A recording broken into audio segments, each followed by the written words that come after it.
regard? Who do you listen to? I ask you this question this morning because this is the question God is concerned with in the story we are about to read. He is concerned with who the disciples are listening to. And by lifting up Jesus before them, God gives his opinion on the matter, or really his command. Mark chapter 9, picking up in verse 2. After 6 days, Jesus took Peter, James, and John with him and led them up a high mountain where they were all alone. There he was transfigured before them. His clothes became dazzling white, whiter than anyone in the world could bleach them. And there appeared before them Elijah and Moses, who were talking with Jesus. Peter said to Jesus, "Rabbi, it is good for us to be here. Let us put up 3 shelters, one for you, one for Moses, and one for Elijah." He did not know what to say. They were so frightened. Then a cloud appeared and covered them, and a voice came from the cloud, "This is my Son, whom I love. Listen to him." Suddenly, when they looked around, they no longer saw anyone with them except Jesus. All right, so a lot is going on here. And a story like this brings up a lot of questions. Like, what does it mean that Jesus was transfigured?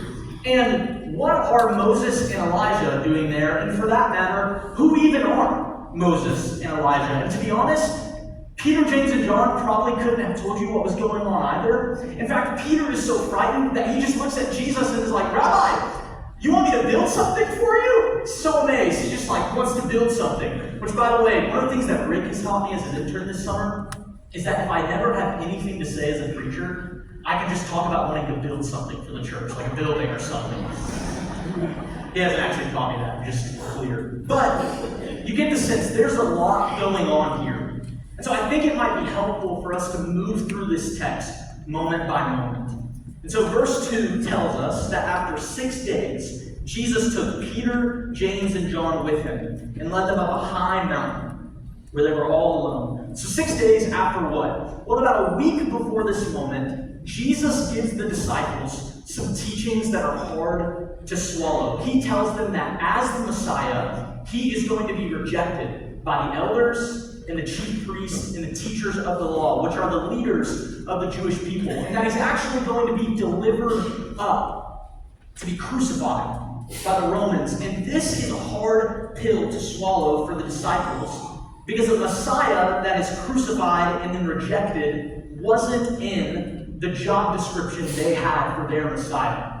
See, the Messiah was supposed to come in and destroy their oppressors and establish a kingdom for Israel that would reign forever and ever, not be crucified by the Romans.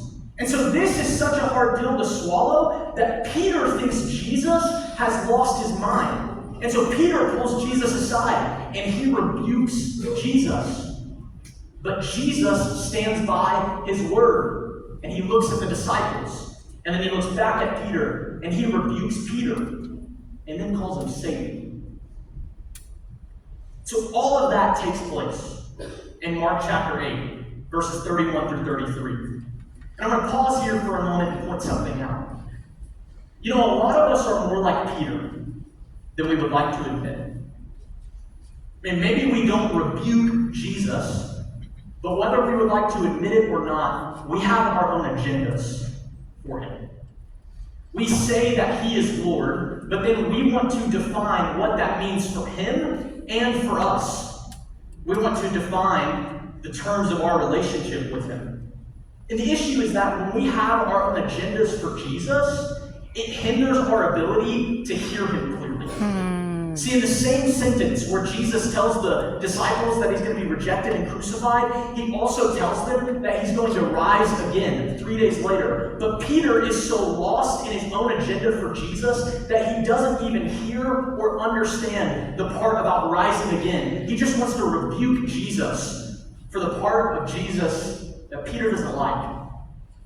So I want to point this out because we're going to come back to it later.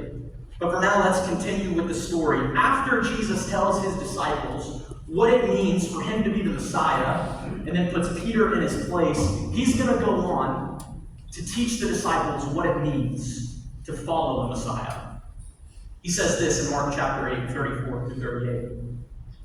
Whoever wants to be my disciple must deny themselves and take up their cross and follow me. For whoever wants to save their life will lose it, but whoever loses their life for me and for the gospel will save it. What good is it for someone to gain the whole world, yet forfeit their soul? Or what can anyone give in exchange for their soul? If anyone is ashamed of me and my words in this adulterous and sinful generation, the Son of Man will be ashamed of them when he comes in his Father's glory with the